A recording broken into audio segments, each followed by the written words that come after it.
All right, folks, we are back. Welcome to Broader Financial Future. In today's video, I'm going to talk about Fidelity Healthcare ETF. But before we get started, make sure you hit that subscribe button. It really helps out the channel. We're almost at that 600 sub mark. So we just need a couple of people who's watching the video to hit subscribe. And to all my returning viewers, thank you for watching. And don't forget to hit that like button. It definitely helps out the algorithm, so they say, but it puts a smile on my face at the end of the day. So let's jump right into it. So today we're going to talk about Fidelity MSCI Healthcare Index ETF. Now you can find this particular ETF with the ticker FHLC. Now, this is great if you're looking to get into the healthcare space, but not sure what particular stock to buy, like Johnson& Johnson, Abbvie, and so forth. Fidelity's FHLC gives broad exposure to the healthcare market. Now, this particular ETF, the investment seeks to provide investment returns that correspond generally to the performance of the MSCI USA, blah, blah, blah, blah, index.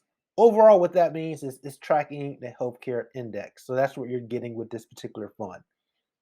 So let's look at some of the top holdings when it comes to this company, right? So with this company, you're going to be owning 477 different holdings. In addition, they do have an expense ratio of 0.08%. They do provide a dividend of 1.21%, and a distribution is distributed quarterly. So that's what you're getting with this particular ETF.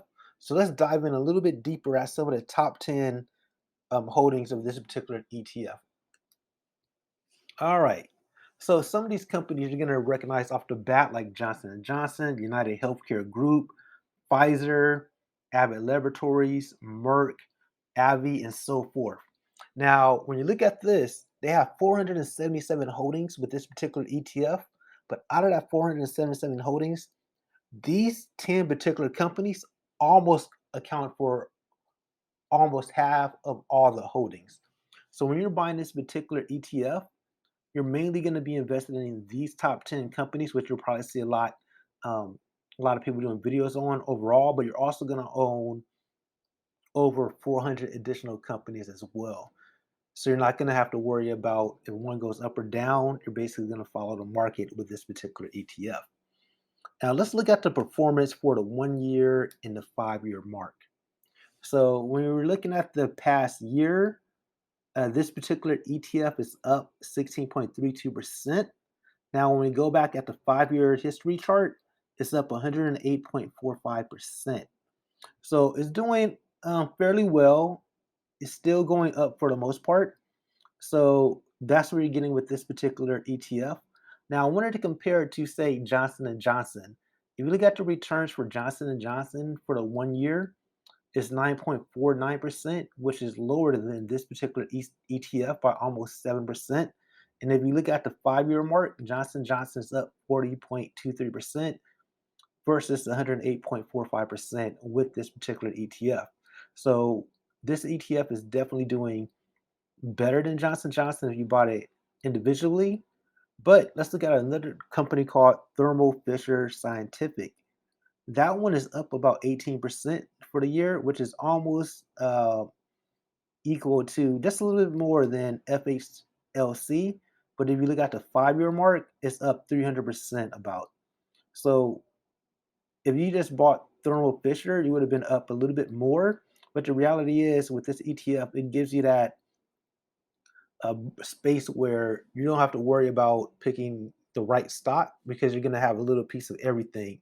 So if you just kind of if you pick Johnson& Johnson as the company to buy instead of Thermo Fisher, you'll still have gains, but you won't have the same amount of gains as owning Thermo Fisher. But if you own this particular ETF, you actually will be somewhere in the middle slightly. So that's just something to consider. And this is basically good for someone who wants to get into the healthcare space without the hassle of picking any individual stock, like we discussed in the previous slide. You get quality stocks like uh, Thermo Fisher, Johnson Johnson, Pfizer, Abbvie, and more without the worry. It's good for for a passive ETF for pros and newbies looking to get into the space. And to be honest, especially if you're a newbie, you're not sure what you're doing, ETFs and index funds are a great way to really start investing without the worry or stress until you kind of get your feet wet, knowing how to do your own individual research. Because at the end of the day, any investment may have a lot of risks, so it's important that you do your own homework. And just a reminder, I'm not a financial advisor. These videos are strictly for entertainment purposes only.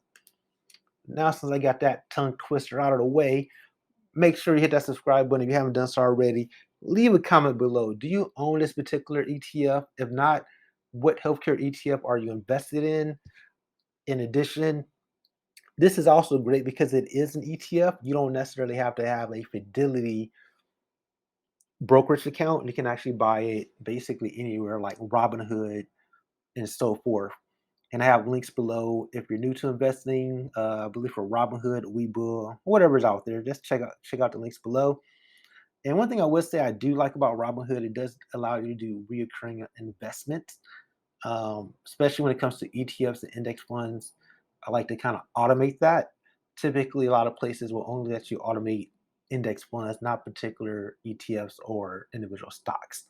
All right, that's all I got for everybody. Until next time, have a good one. Peace.